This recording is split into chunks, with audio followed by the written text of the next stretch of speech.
Welcome everyone as you are joining.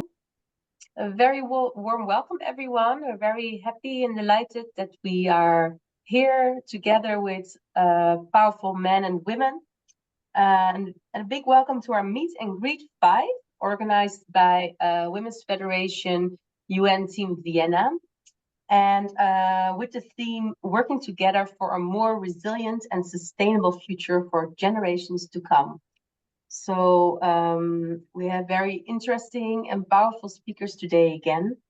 And I would like to start with the opening remarks. They will be given by a very powerful leader, actually of our organization, the Women's Federation. She is the Secretary General of Women's Federation for World Peace Europe, and also president of the chapter in Spain. Very happy. She has been active in many congresses and all kind of initiatives for the past decades. And we're very happy that she could make some time to be here with us today. Mrs. Marcia d'Abreu. We're very happy and the floor is yours. Thank you, Kyung. I am the one who is honored. Good evening, everyone, organizers, speakers, assistants. I would like to commend the WFWP-UN team for organizing the Meet and Greet project under the lead of Merle Sokila Blaszke, where we can share our knowledge and experience on how to build peace in the different areas we are acting upon. Nothing that we do is too much if we want to achieve such noble goal. In the previous meet and greet meetings, representatives from an important number and variety of organizations gathered to share their experiences in the areas of prevention and good practices to counter human trafficking, smuggling of migrants, and any other kind of international organized crime. Also, peace builders supporting the UN sustainable goals, such as women empowerment, poverty reduction, quality education, environmental protection and conservation, science communication, discussed these important issues, and so on. This time, the fifth Meet and Greet is bringing together a number of speakers from all over the world to share under the theme Working Together for a More Resilient and Sustainable Future for Generations to Come, and whose proposals we will be listening to very, very attentively. As the Secretary General for the Women's Federation for World Peace in Europe, I would like to highlight one of our projects that takes place every year somewhere in Europe. It is our leadership conference, this year in Warsaw, Poland, from the 8th to the 10th of November, under the theme Women Leading the Change Towards Peace Building, Justice, and Social Transformation. We will have sessions on the role of education in promoting peace and stability in society, the role of women of faith in conflict prevention and peace building, how to empower communities, learning about NGOs-led relief initiatives, young women professionals working in STEM, whose efforts are driving to positive societal change, and so on. We'll have good camaraderie, beautiful sceneries, good food, etc. As you can see, we are colleagues in the work for peace. Please allow me to invite you all to join us on this occasion. You just need to contact your WFWP local representative. As for today, I wish that what you are going to share with us will inspire us to do more and better what we are already doing to contribute to peace. We are very interested in learning about your work. Thank you for sharing your expertise with us. May the efforts made by us all bring positive and decisive changes into our societies, so much needed. Thank you so much and have a nice meeting. Thank you so much, Marcia, for these very inviting opening remarks. And yes, it would be very exciting to see the ladies and gentlemen in Poland in November. So thank you for this invitation as well. Thank you for being with us. So I'm also very excited to hear what our speakers have to say. We have quite some representatives today of our Women's Federation UN teams this time. And the first speaker I would like to introduce and welcome is Mrs. Julie HATULAN. She is a UN office representative in New York. And she has a very diverse background and curriculum, but she will share her experience and some overview of her work at the United Nations. So Julie, very welcome. Thank you for being here, and the floor is yours. Thank you so much for that kind introduction, and it's my pleasure and honor to be invited amongst honorable and great women. So I would say, Senora Marcia Diabru, Secretary General of Women's Fed for World Peace Europe, organizers, Ms. Merle Blaschke, Lily Gunducker, my fellow Women's Federation family, colleagues, guests, friends, good evening, buenos noches, Abend, guten Abend, and good afternoon to my fellow Women's Federation members who are joining us this afternoon. Working together for a more resilient and sustainable future for generations to come.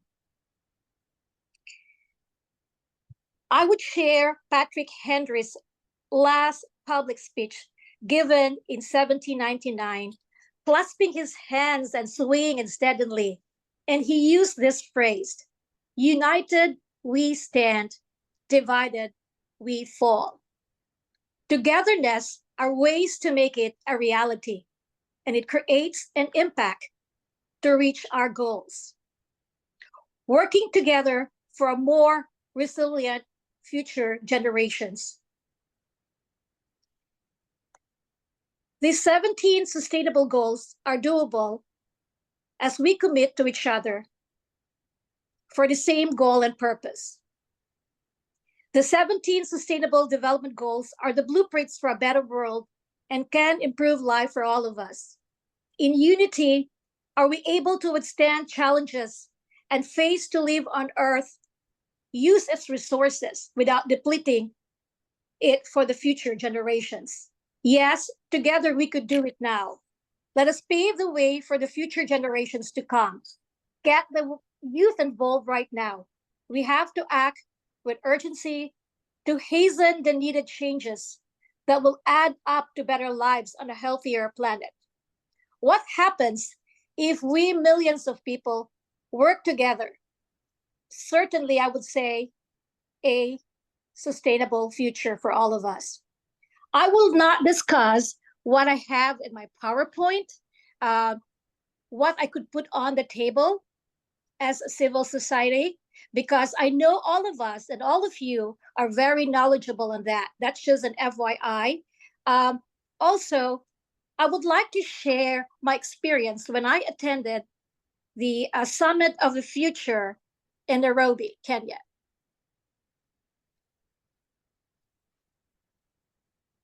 So my experience with that was that I was personally empowered. When our director of the UN, Merle BARLAAN, told and shared with us that the ladies, the Women Federation ladies, were part in the contribution of the Pact of the Future. So that itself empowered me. And when I was in the office and she gave me the permission to go, and she said, Going to Nairobi, you're going to Nairobi. I said, yes, I am. Without asking for funds, that's women empowerment. So we could do things that I would like to share with you from my experiences, empowerment and collaboration. Empowerment is because I had the guts to go upon my heart to partake on this historic event, an event that will prepare our future, an event that my Women's Federation family contributed to. My other contribution that I would like to share with you is that I was tasked to interview attendees of their take of the Nairobi event. And it so happened I was able to interview Carol Agengo, the co-chair of the Summit of the Future. And this is what she said. Share her picture, please. She brought her mother to the event. I don't know, where is that? Did you see the picture of Carol? Right there. So I was ready to interview, and I met Carol Agengo, the co-chair, outside, bringing her mother. That's empowerment. And during the interview, she mentioned about collaboration is possible. I asked her, what is your take after all the chaos and the impact coalition, what's going on, and changes? There's one thing that I could take to New York and share it with all of you as collaboration. Collaboration is possible, she said, across member states, United Nations, academia, think tank, and of course, civil society. We must use the collaborative approach to meet the future, to meet the needs of the future generations. So there's nothing in there that I wrote that I presented in the PowerPoint is new. So civil society has been doing a great job. So I would say continue the great job and press on. Nai, I was able to interview Nai, and she was one of the COSAB chairs for innovation and youth. And we will be seeing Nai again in New York. And her take was, we did it.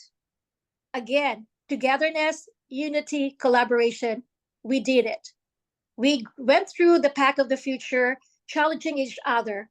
And by the way, one more thing, I was inspired by what the UN Secretary General Antonio Guterres mentioned. It's in my PowerPoint, but it inspired me that he acknowledged the works of the civil society organizations, and that's empowerment and inspiring. So I would just like to say that civil society, continue the great job that you have done, press on, and pass the torch to the future generations. Thank you, and have a blessed day, everybody. Thank you so much, Julie, for your contribution and sharing about your experiences recently in Nairobi for the Summit of the Future. It was very promising and exciting that you could go and support the team there. So, and like you say, together we stand and can make things work with great collaborations. So thank you so much for that. Very inspiring.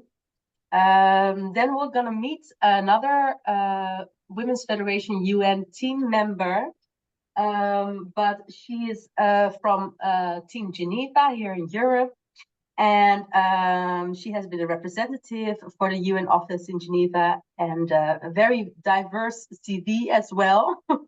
I would not know where to start, but like you just said, like that we can do things together. She has also been co-founding Rise Together for Africa. She is based in Switzerland. And yes, Sandra, thank you so much for being here, and the floor is yours.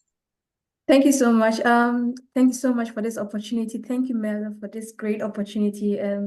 I feel honored to be here and also to share my story. So I'm based in Germany, actually, and I'm working in Geneva with Miss Caroline Hanshin. I have the opportunity to work with her and Shruti as well. So I'll go straight to the point. So when I got the topic, I wanted to share my personal experience, what has really empowered me to go on this route, or like the wake-up call that came to my mind.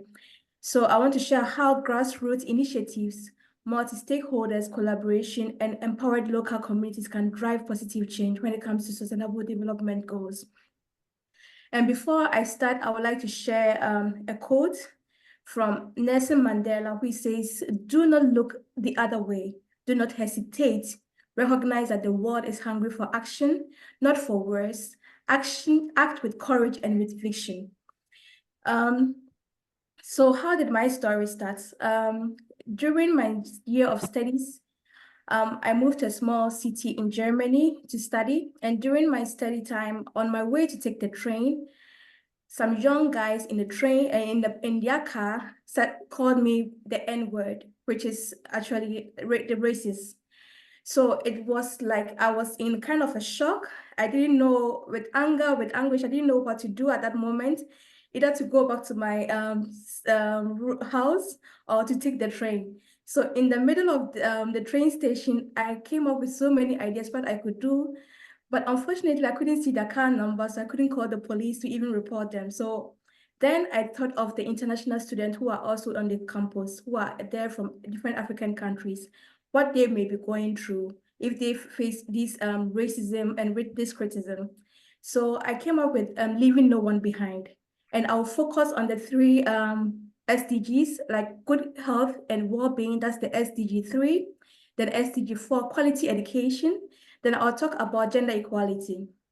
So I decided to go on campus and pitch my idea to all the African students that I meet, and that is to collaborate together and to bring the city together and any NGOs, how we can come together and they can see the other side of the African students, how they can see and recognize that we are not only criticized based on our color, but we have more to give to the city as together.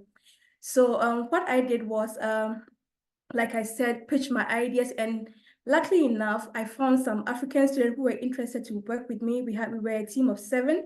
Later on, we grew up to be a big team. So the agenda was to support minority students, collaborate with the city, and then other student organizations, involve NGOs like refugees, camps, and Frauen Cafe, like we say in Germany, like women cafe, where they meet and then involve them together and then ensure that there is an exclusivity in the city, which was quite a success, if you could see from the pictures. So we had people from the city coming to join us, the refugees camp, women coming together, they're cooking, and the people from the city, like the whole city, they also sent representatives to come, and the students came together and we did the International African Day, which was a success.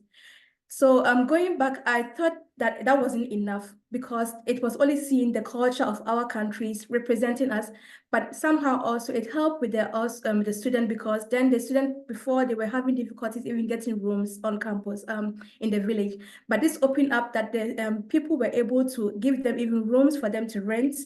And the city were also curious to know more about us. The campus was so curious to know about us. So we had professors also collaborating with us. And then we decided to have a leadership workshop where we would teach the African students also like ideas, where they can pitch their ideas and also send it back to Africa and implement these ideas. If it's like business ideas, they can pitch it back into Africa and then build up the community. So we came up with workshops and leadership workshops, and also we came up with an idea which is Model African Union Summit, like stimulating the African Union. So to be honest, we didn't even know that we were the first to do in Germany, and it came out that we were the very first to do it in Germany and the second in Europe, which also helped us to bring a social award on campus.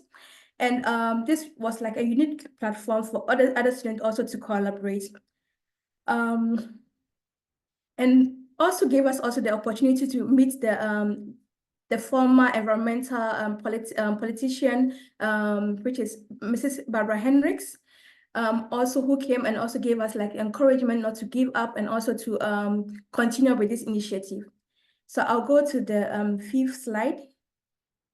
So during my education, during my studies on campus, I had so many difficulties, which was like, okay, you are helping students, you are doing this, but they're also having challenges with my personal education, which I was like, okay, should I then give up with my education or should I then do something completely different? Then I came up with an idea where I went back to the female students, and then I asked them, what do they do when they are discouraged? What keeps them going on with their studies? What we can do together and empower each other as women. So I invited female students to come to a cafe, like I gave them a free cafe, and then we came together, we sat down and we shared ideas. That's how I came up with Women Arise in Itself, which is like educating the women, empowering them and mentoring them. And this idea is also to have like an achieving gender equality and empowering all women to finish with their education. So the future plan was to go back on campus, even though I'm done with my studies, I go back on campus to do workshops for these students and also encourage them, empower them, and kind of give them advice where they are in need of their studies, what they can do, which professor, what they can do to help with them with their studies.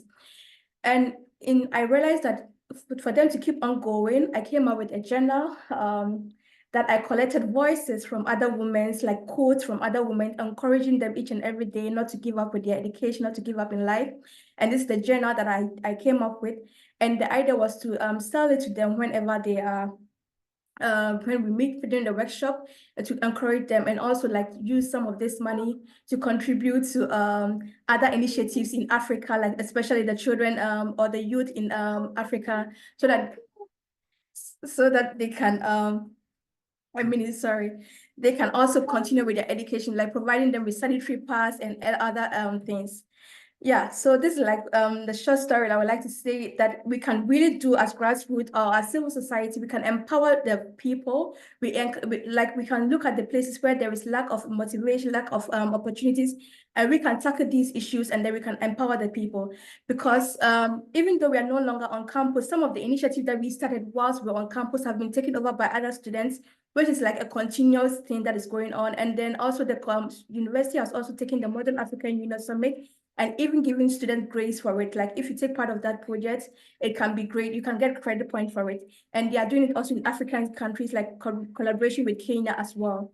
Yeah, thank you so much for the opportunity. Our children are crying to 10. Yeah, thank you so much. Yeah. Thank you so much, Sandra, for highlighting all these great initiatives and how it came into development. And wow, it's really amazing project, and it's really inspired me at least. So thank you so much for sharing this, and perhaps there will be some questions after. I also want to mention that perhaps you've noticed, but there are also the bios of the speakers are being put in a chat, so they have all very diverse backgrounds. So please notice also if you don't have the information. So from our UN teams, we're going to our Women's Federation chapter in Ukraine. We have a representative from a Women's Federation in Ukraine who has specialized in social projects the last 10 years or so, Mrs. Anastasia LAPTEVA. We're very happy that you wanted to be here and are able to share. So please, the floor is yours. Thank you so much. Thank you so much for your invitation. Good afternoon. My name is Anastasia. I came from Kiev, Ukraine, and since full-scale invasion, my little son and I have been forced to move to Germany, where we have been living for over 2 years. And I want to also share my presentation.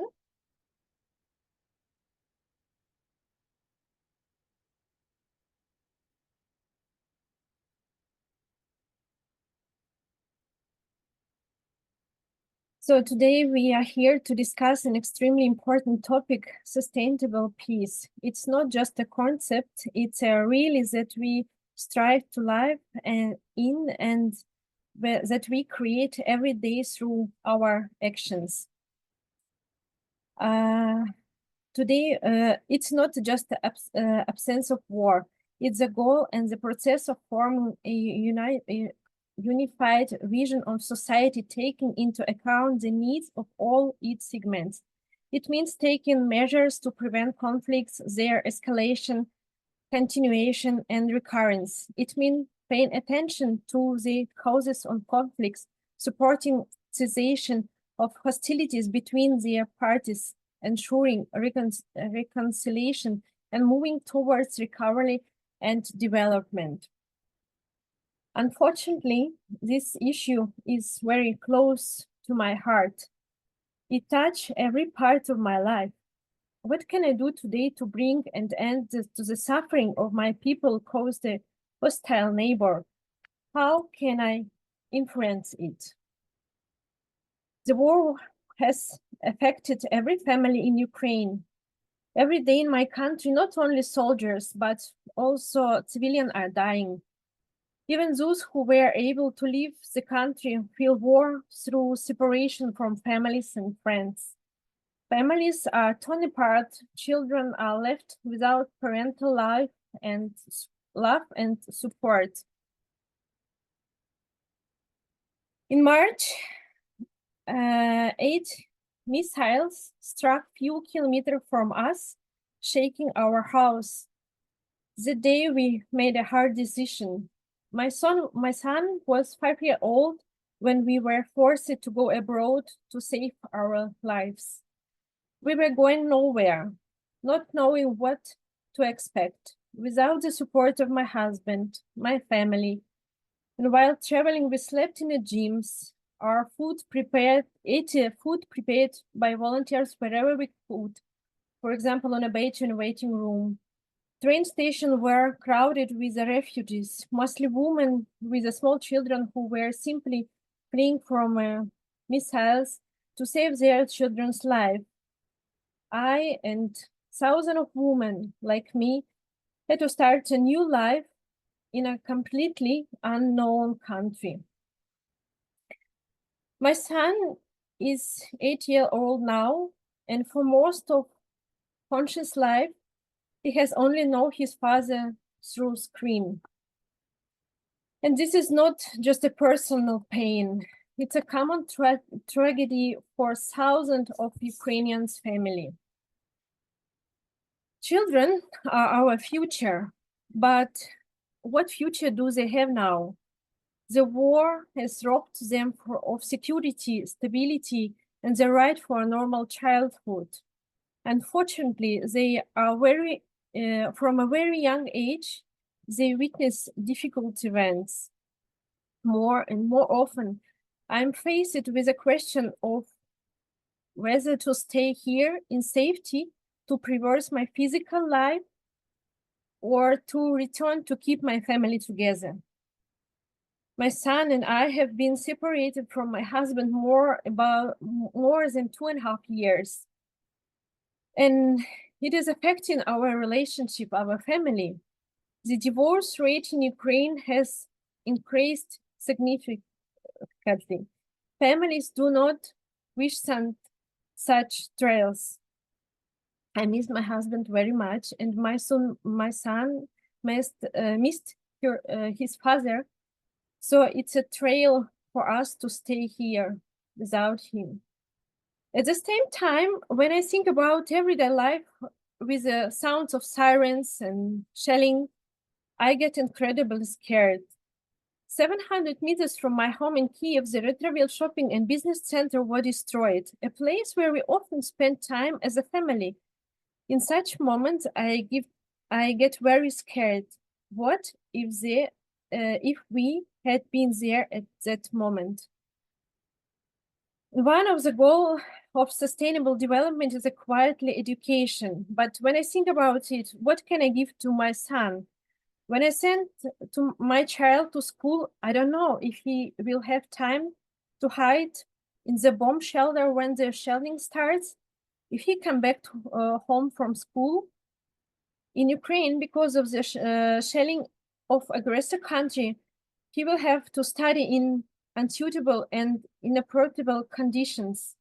He will have a study in basement and spend most time there. And sometimes children are unable to study because of massive power cuts.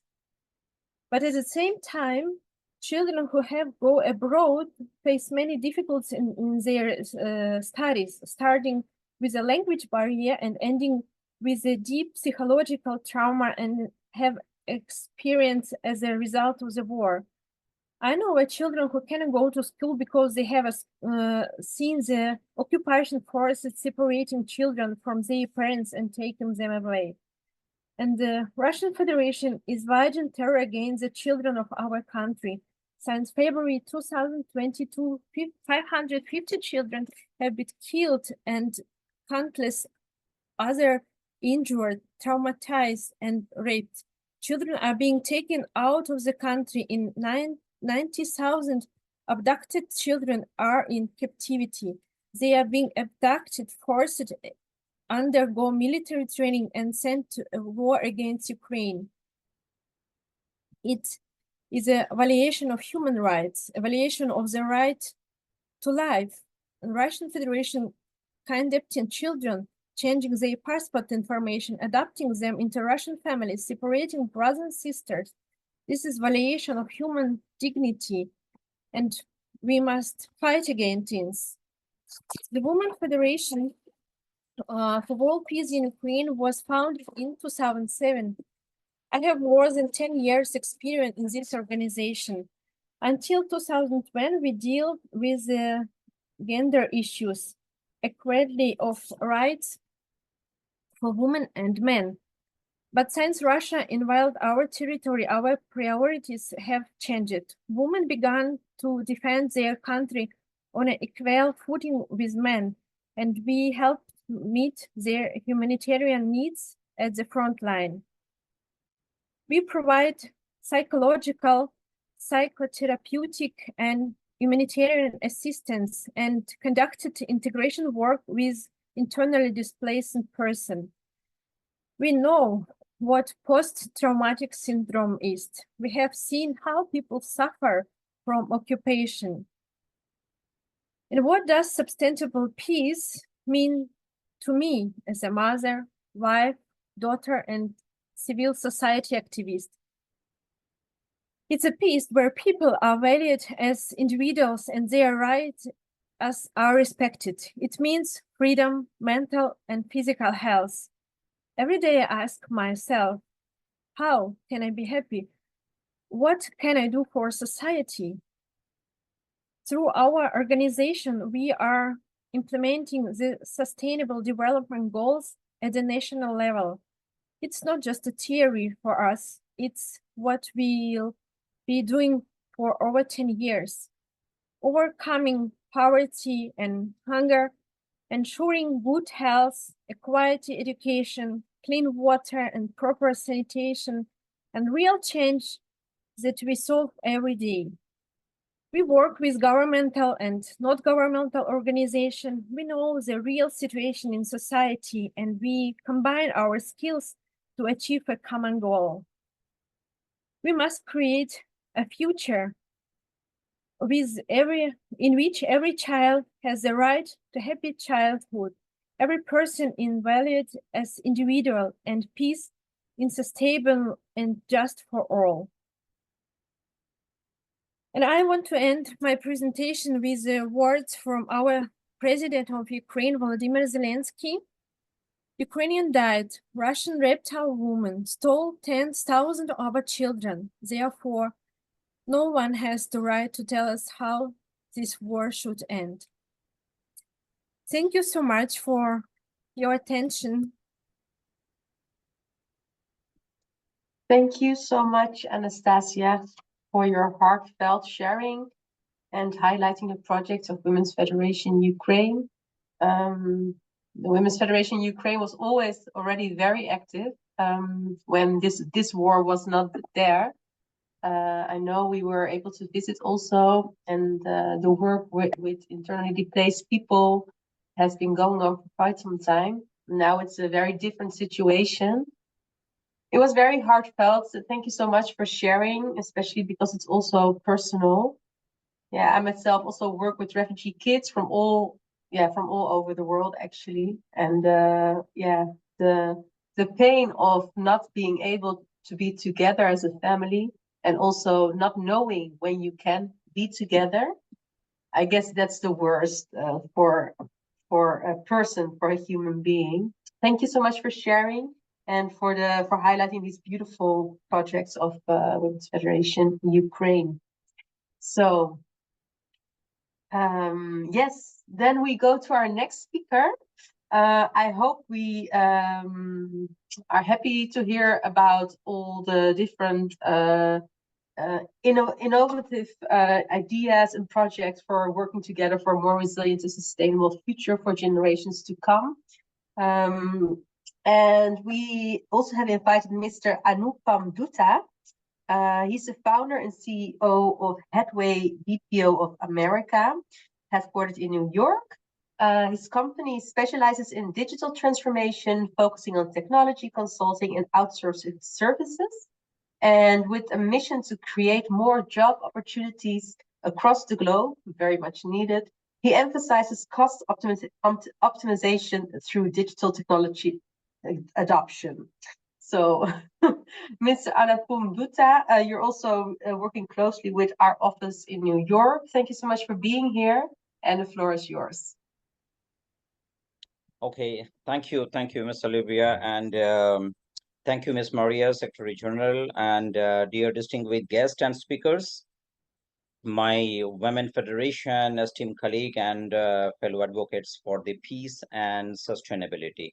So good afternoon, good evening, and namaste from India, because I'm traveling to India from New York just for a few weeks, and I will be back next week. And it is so profound honor to speak before you today, the significant gathering organized by the Women Federation for World Peace International and the United Nations. And definitely, I would like to express my gratitude to the organizers for providing this platform to discuss such a critical issue. And so, first thing I would like to mention, that is the collaboration. Collaboration is the main mantra in today's world. And considering, because the importance of collaboration comes with unified effort. So the path of resilience and sustainable future requires unified effort from the government, civil society, and the private sector. And then very important, like we need to have global partnership. Without this, I think it is impossible. So emphasize the role of global partnership in achieving the sustainable development goals. A lot of, I have attended few seminars, and I heard one of our, the president from Bangladesh. She did mention the world is becoming the small village, and it is true actually. So where the digital transformation and innovation are breaking the down barriers and connecting people across the globe. So it is important. So our interconnectedness allow us to share ideas, resources, and the solution, which is like fostering the collaborative environment that can address global challenges more effectively. And then few changes, like, what is resilience in the face of challenges? That 2020, that pandemic, and then now we are still in a recovery. The COVID-19 pandemic underscored the critical importance of the building resilience in our society, economic, and the healthcare system. So here, some of the key points I would like to mention over here, that still the preparedness for the future crisis, and where the pandemic has shown us that crisis can emerge unexpectedly, affecting all aspects of life. And building resilience ensures that the community, businesses, and governments are better prepared to respond to the future challenges. This is very important. And then the sustaining economic stability, that is also important. The resilience in the economy means having the ability withstand shocks and recovery quickly. This also requires diversifying the supply chain, supporting small businesses. The economic resilience helps also maintain the stability and reduce the long-term impact of disruption. Very important point is strengthening how we can do the healthcare system. So that is also post-pandemic, we need to work hard as a collaborative effort as a team. Next point is I would like to mention, because nowadays everywhere, wherever we are going, in corporate or in the community, there is a problem with the mental health and well-being. So we need to come together and we need to promote the mental health and well-being. This is very important and is a serious issue in today's world. And then as from the Headway side, we are promoting the digital transformation.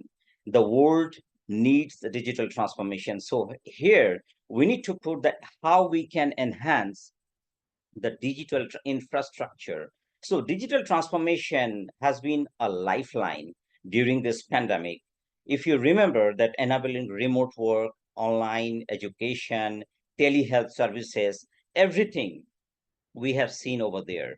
And still, we need to do a lot. And then fostering social cohesion and community support. That is important. We need to come together, private, government, and the public, everyone. And then also we need to ensure the food supply chain security. Very important point in today's topic, encouraging innovation and adaptability. Resilience involved fostering a culture of innovation and adaptability, and then encouraging business and individuals to develop new solutions. So, and then prioritizing the sustainability. So whatever we are talking about, all sustainable goals, it needs to be sustainable. Like we need to bring the sustainable practice in every respect of the life, and then empowering vulnerable populations. So that is also very important. And then adaptability. And then and whenever we are working together, we need to address the core issues in today's world. And then environment is also, because we cannot leave this, because responding to the climate change, that is very important, disaster preparedness and response, all these things, and sustainable resource management. This is also how quickly we can adapt and involves managing natural resources. Those are the things we need to talk about. And then economic adaptability, and then embracing the digital transformation, because not only from the private sector, but as an organizations, we all need to come together, because we need to integrate ourselves, and there is a huge need of the digital technology across the life, across the world.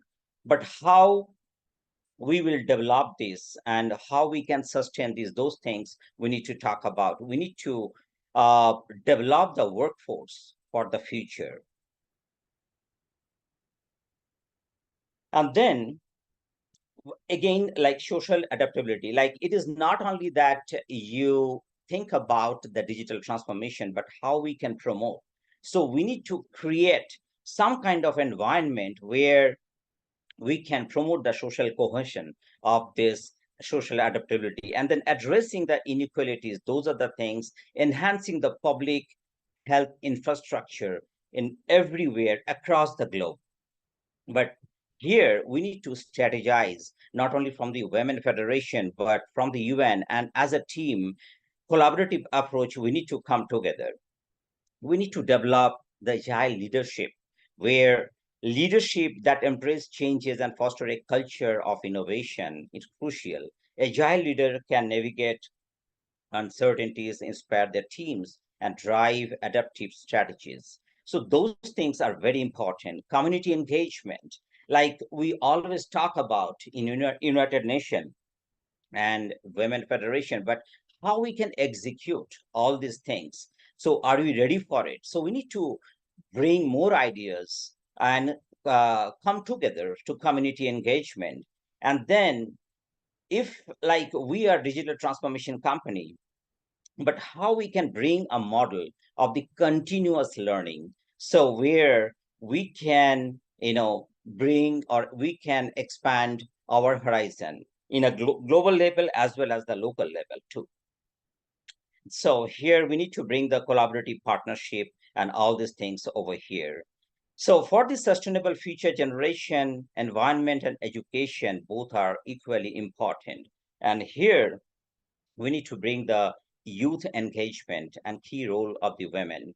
So I'm closely working with Ms. Morley BARLAAN for different projects, but one project I think that I need to mention over here, that is the working towards the identifying the young global peace ambassador and nurturing them in a right direction. So here it is not only like US, Africa, even I'm here in India, so we are collaborating few of these sectors, so where we can identify the new global peace ambassadors. So those are the things we need to work together, and then sharing of the best practices on the using the digital transformation, economic empowerment, all these things we need to bring, and a lot of innovation, collaboration efforts we need to bring together.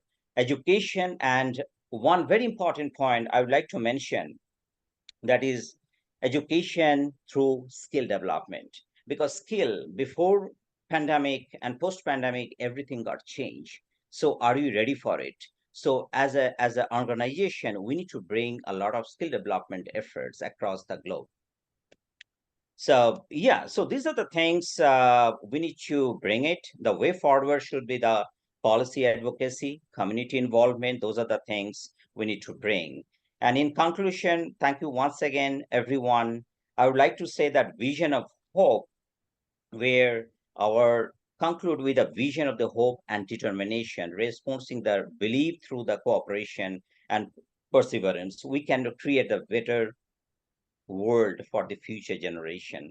So those things we need to bring, we need to collaborate, we need to come together and work toward the right direction. Thank you so much, everyone. Thanks for the opportunity. Thank you so much, Mr. Anupam. Thank you so much. And I'm not going to paraphrase because you did it yourself very beautifully. And collaboration is the key on local levels, but also globally. Thank you so much. We're going to continue with someone in Africa, actually, Mrs. Yadua LEDWABA. I hope I say that correctly. She's originally from the Philippines and a dedicated educator and environmental advocate. But she has been living in South Africa with her family for over 20 years. She's the Regional Secretary General of Women's Federation Africa and based in South Africa.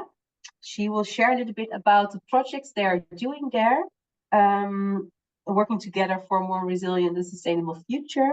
But first, we're going to show a short video.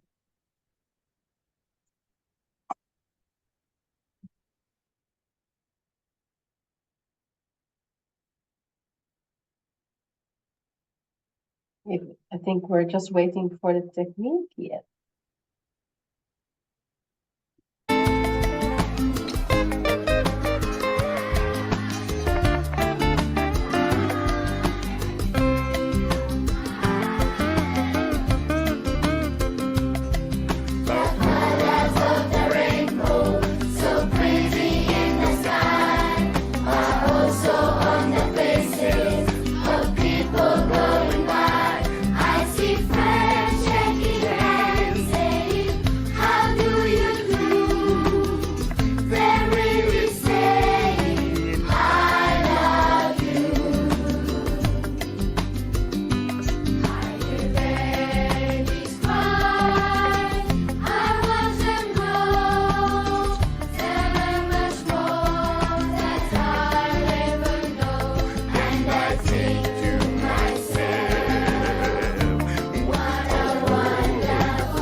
program helped me a lot with character development.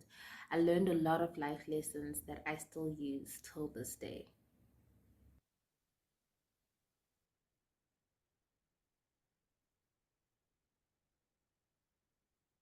Yeah, thank you.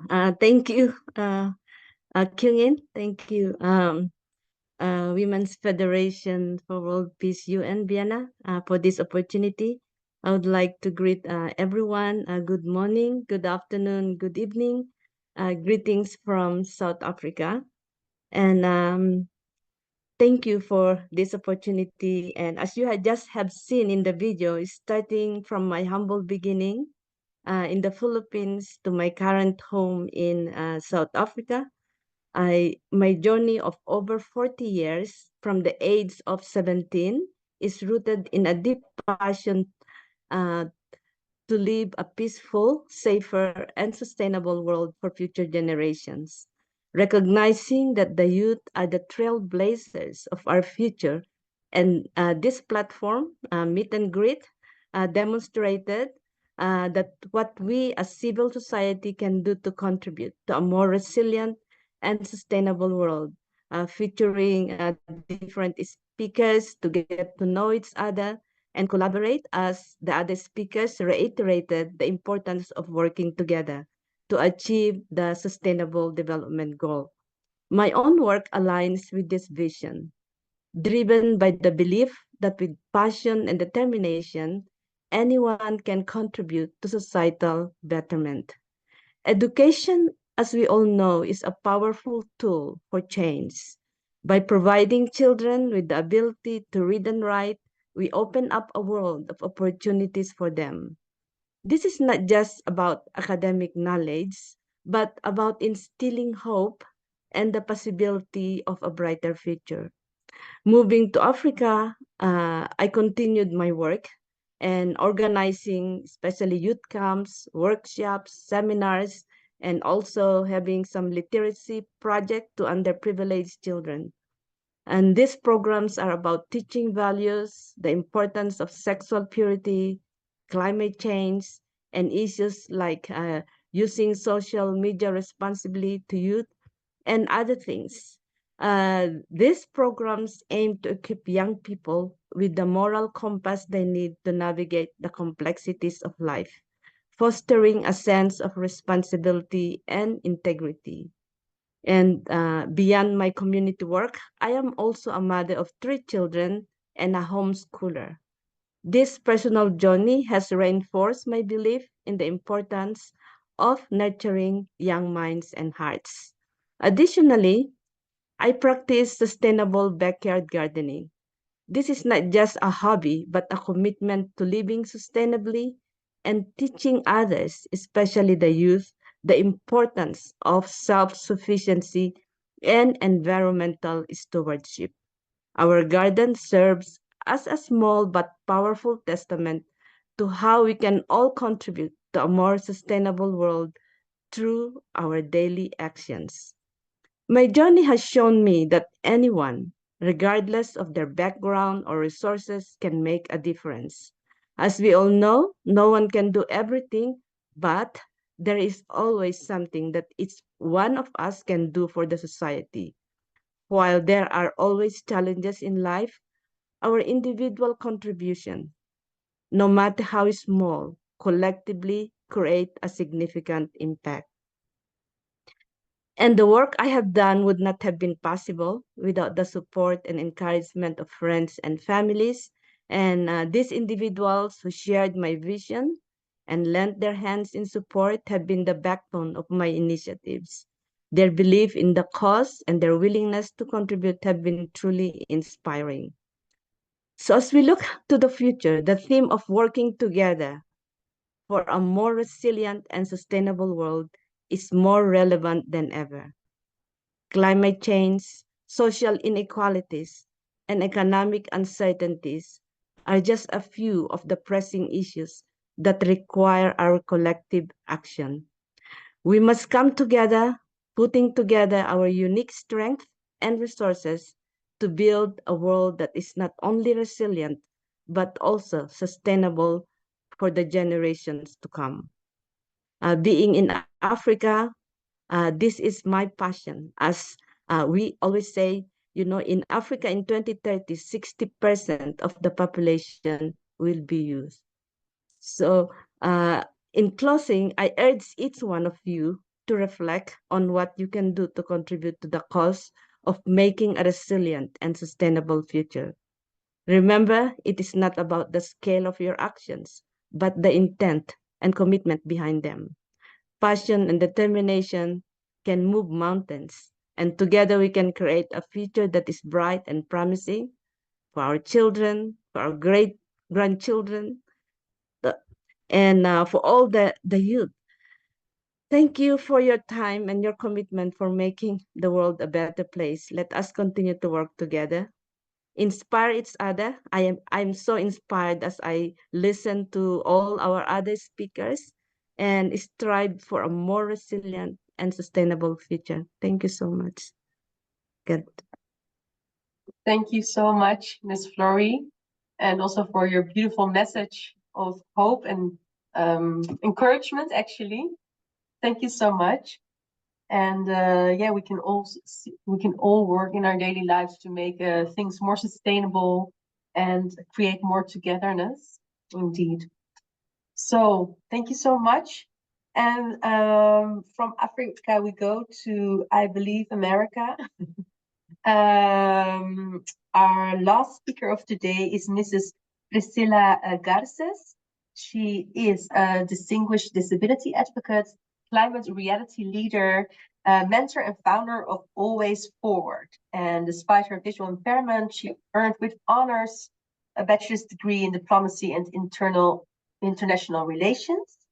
And she will share her vision of inclusivity and also concerning the topic. So, Mrs. Priscilla, thank you so much for being here with us, and the floor is yours. Thank you, everyone. I want to first especially say thank you to WFWPI from Vienna, the Vienna chapter, Mrs. Meryl Sakila, and also the entire leadership team for organizing this fantastic forum. And I just want to say, I'm going to start with my story because I feel that by sharing my experience, it would be a glimpse into how it is relatable to the civil society and how civil society has really helped people, especially when it comes to marginalized groups, because there are so many people around the world that don't have a voice, and they don't have the capabilities of achieving their dreams because of the lack of opportunities, whether it's work, education, and that is something that you can't do it alone. So I'm going to share my story in hopes of inspiring people so that they could be able to be encouraged and to continue the work.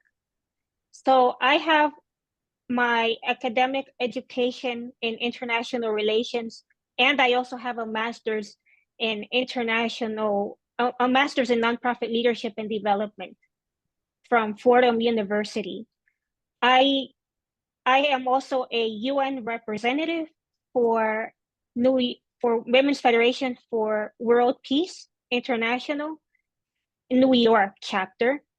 And I am proud to be part of this organization because this organization has really been a stepping stone in collaborating with other NGOs and helping build peace, because that is important in this world. My story starts when I was born, and that's the very first time when I started to struggle, because I was born premature, 3 months premature, and I had to struggle just to breathe. And because there were not enough medical equipment, and one of the hospitals, I had to be transferred over to another hospital. And this was back in Ecuador, back in the 1980s.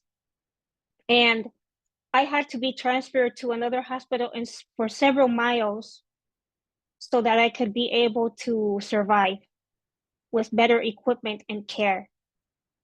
And this has caused me to have complications that resulted in the loss of vision. But despite all these hurdles, I was able to accomplish many things. And I was in such critical condition that my parents were told, you know, prepare for the worst. You're young and you can try again. And they thought I wasn't gonna make it because by the time I got transferred to another hospital, I turned purple and my condition was a lot graver than what people thought it was. And so I was hooked up to a ventilator and, you know, given the oxygen, but because of the lack of the inadequate access, I would say excessive access of oxygen, I became blind. And my parents had to make the hard decision for me to migrate over to the US. Both my parents and I had to migrate so that I could receive care and treatment. And life started from there because it was an experience where, you know, they had to learn a new language, they had to find resources so that this way I could be able to thrive.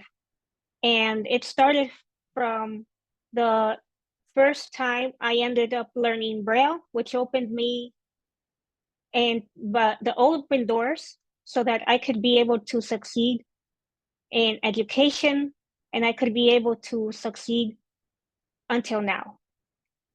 And learning Braille has been crucial for me so that I can be able to read, because many people take the simplest of tasks for granted, and having no vision has really taught me resilience, because I had to do many things twice as hard than the average person is able to do it, because this world is clearly not developed for the sighted, for just people who are not sighted. And I had to adapt to that because it's not made for people without no sight, no vision, and who are just like myself. So I was able to learn Braille, and I learned it from the age of 3. That's when I started learning Braille, thanks to an organization like the Commission for the Blind, which was able to help me learn and has really put resources and the services at the table so that I could be able to have a good education. And this is why, and back then, when there wasn't a development of the technology that we have now, like the iPhones or the iPad or the different tablets, or even the screen readers that are now integrated into my computer, I had to carry my Braille books that are cumbersome on top of that with the 1950s Braille writer so that I can do my homework back then. But thanks to the exposure to the technology and to various organizations that were able to support me in my education, I was able to accomplish graduating with honors from throughout school and even college. As far as my academic background goes, and also get involved in different leadership positions, because despite having no vision, you can be able to achieve anything that you want to achieve. And you know, this is relatable to the product that you can create when it comes to civil society, because civil society is very important, especially organizations that direct services to different causes, like the access to the opportunities and resources, education for people with, especially for people with disabilities, because people with disabilities don't really have a voice, and especially in different parts of the world that are across, there is a desperate need for people with disabilities to have that access to opportunities in all different aspects. And that has to be done if we can enforce and create different policies. And civil society organizations, NGOs, community groups, advocacy groups especially, they have to be at the forefront in not only providing the services and resources for people who are often marginalized in the different communities across the world, nationally and internationally, and even locally. They have to champion for advocacy in the causes that the community has concerns. And in my case, this is why I got involved with elected officials, and that's why I embarked in the career of international affairs, because international affairs is a crucial part when it comes to the civil society involvement. With international affairs and diplomacy, you're able to negotiate with other organizations for effective partnership. That is as it was said in one of the sustainability goals, which is sustainability goal number 17. When we create strong partnerships, we can collaborate with other organizations so that they could facilitate in providing and sharing those resources, so that they could be able to effectively have and create that impact. And also, another thing that I would like to mention is that it is important that we strive to reduce the inequalities in different countries, and especially when it comes to that access to the opportunities that have been that should be granted, like economic empowerment, education, opportunities for work, especially for those people who are marginalized and who don't really have a voice, because they deserve more. And this is why I get involved in advocacy for the disabled community, because those disabilities that people have can be turned into different capabilities, because it's just the way that you have to operate. When you have a different disability, any kind of disability, whether it's vision or whether it's hearing or any other medical condition, when you learn and you have the appropriate tools and resources, whether it's like the exposure to technology, you would be able to operate differently, but in a way that you can be able to contribute to society. And this is important, because especially because when we had the pandemic, that's where it really was a turning point for me, because during this period, I discovered that technology has been an instrumental part in the development of how we can build the platform to keep getting engaged, not only here, but also globally. And with that said, I got involved with disability groups, and this is where I successfully contributed with those groups in coordination with their leadership teams to be able to pass the legislation policy that was signed by my local governor in New Jersey. That is where it's called workability, and that workability policy is so people can be able to work. And with it, this is why it is important for NGOs and civil societies to collaborate, because it's not just local, but it's also international. in international space as well. We can collaborate to do policies that could help people with disabilities, that can be universal, that could promote equality for everyone, women, girls, and all of the other people that are often not heard.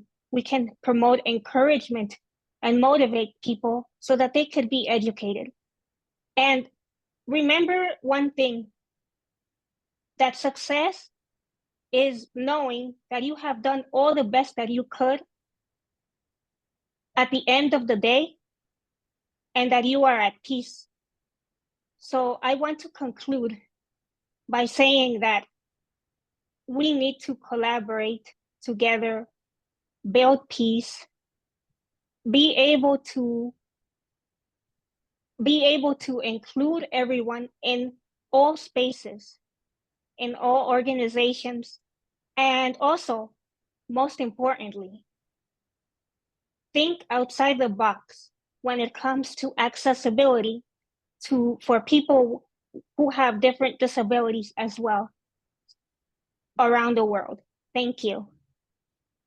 Thank you so much, Priscilla. Thank you so much for your sharing your story, but also for all of your work on in the fields to strive for equality, but also reducing inequalities on the diplomatic level, international affairs, also with the UN.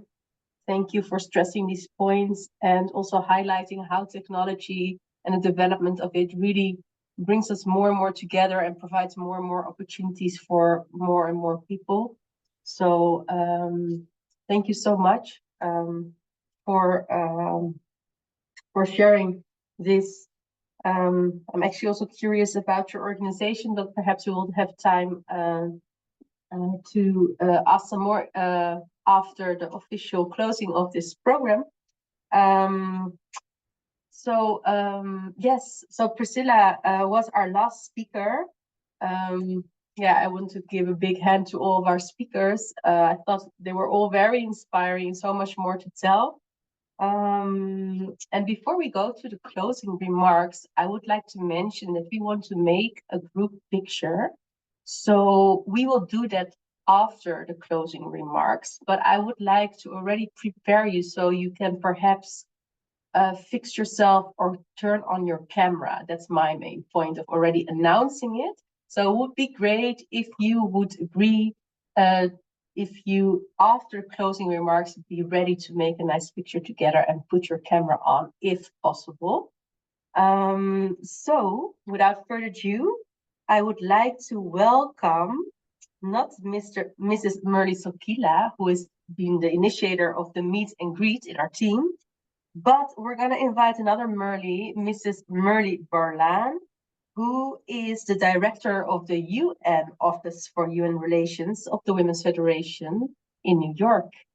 And we're very happy that you can join us tonight, or it's not night over there, but thank you so much for being here, Merle, and the floor is yours. Thank you, Kyung. Good afternoon, good evening, dear sisters and influential women leaders and movers and shakers of the world. Greetings from New York. Thank you for having me. My congratulations goes to Merle Blashia, a dear friend of mine and whom I really admire, and to our Vienna team, and to dear Marcia Diabru, the Secretary General for Europe, and to everyone, my UN team here in New York. It's like I feel like we are in our weekly meeting, just we're reporting, and I'm very happy to hear all of your reports. These are really inspiring. Working together to build a resilient and more sustainable future, and beyond this generation, but for the next generation. I think this is the right time to look forward and think of we as a group of women leaders, as mothers, as sisters, how we can make our talent, our work in Women's Federation as cohesive and a group, a powerful team, so that we can create a substantial and impactful social and institutional change. From Juliette's story of how, Juliette, I am very inspired with Juliette. She joined our team. She's very new to our team, but she went to Africa and she never asked a dime. In fact, she spent her own personal money, and even until now, she's still recovering from the side effect of the malaria medicine, malaria pill. But her level of commitment and her level of determination to make a difference in this world, I think, it really says a lot of the spirit and energy of our women, not just in Julie, but since Women's Federation for World Peace was founded. And for the Anastasia's story and her heart-wrenching desire to reunite with husband and her worries and pain of family separation, it is a reflection of the world and who we are at this time.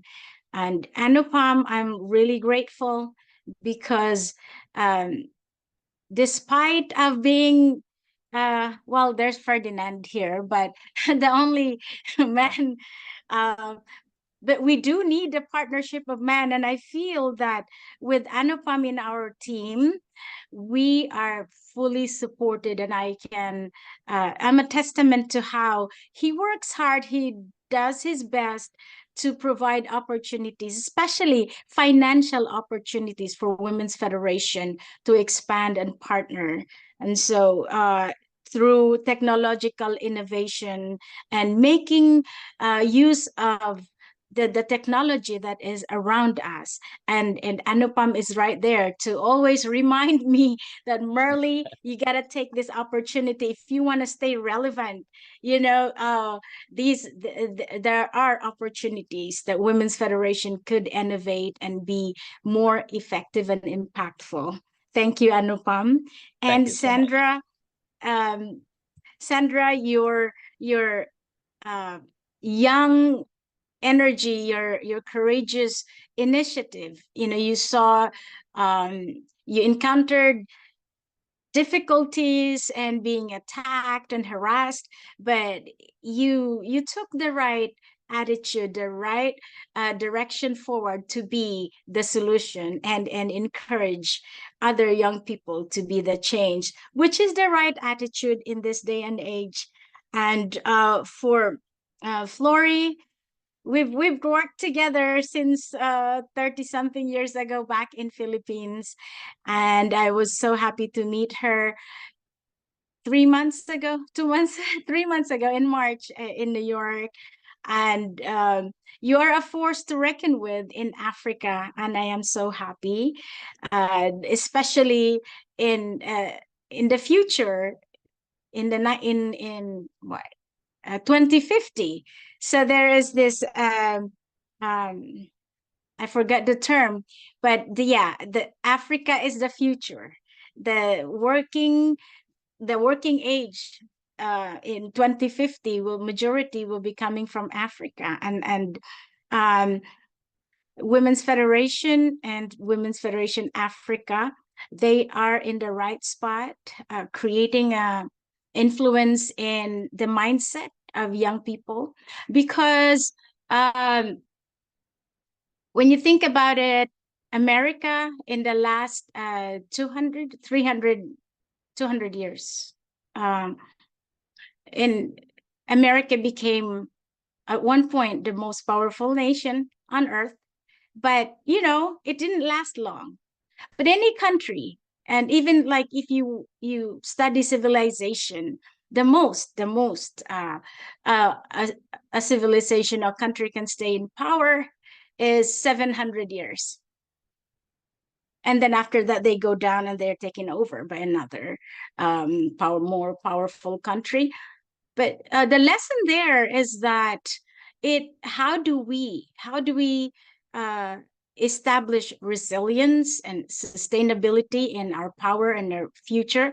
It is through our young people. So, and for Priscilla, you're always an inspiration. And I am really happy that I work very close to you. And in our Union County here in New Jersey, you're influencing policies, and you went right there to change, to influence laws and policies. You run for office, and which is the right, very, very courageous and smart and wise of you. So yeah, moving forward, I hope that we can continue this effort. And I really want to congratulate Merle and our Vienna team for creating this platform where we can share together and be more impactful. Thank you so much. Thank you so much, Merle, for sharing these closing remarks and a beautiful overview, and also Thanksgiving to all of our speakers. So thank you so much for being here. It was a beautiful, how do you say, a beautiful mix of all kind of people all over the globe. If you have a burning question, please put it in a chat, and then we're gonna listen to or watch a performance of Erin SILANGIL. I don't know if I say that, pronounce it correctly, but she gracefully wanted to offer her musical performance. And yeah, she's born in California and did musical studies. And I think we will have her bio in the chat as well. Thank you so much, Erin, for preparing and sharing. And let's enjoy your performance.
Beautiful, beautiful. Thank you so much, Mrs. Erin, for offering your performance. I believe you're here as well with us tonight. Yes, Thank you I so am. much. Thank you. Thank you so much. What an amazing talent. And yeah, I think everybody really enjoyed that. Thank you so much. So we're coming to an end of this meet and greet number 5, working together for a more resilient and sustainable future for generations to come. And yes, actually it's time to wrap up, but I was wondering, does anyone have a burning question for one of the speakers? Because I did not see anything in the chat so far.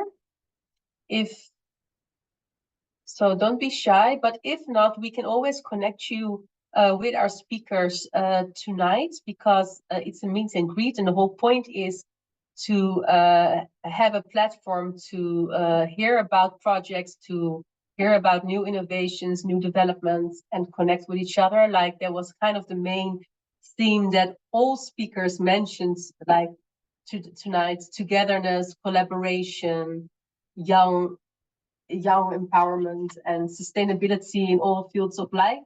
So perhaps if there is no question, then we're gonna wrap up, because it's 9:30, and we will connect you with the speakers. So please write to us, and we hope to see you at our next meet and greet. Will be meet and greet number 6, and it will be in September, because we need a summer break, of course, like everyone else. So let's hope the sun will come out in Europe a little bit more. And thank you, everyone attending all around the world. We really appreciated that you all joined tonight, invested your time and your attention. Thanks again to all the speakers, very valuable content, and I would love to have a discussion perhaps another time. I have many questions, but I will also get in touch. So thank you so much, everyone. On behalf of the Women's Federation for World Peace, we wish you a great continuation of the week, and keep doing your best for the world.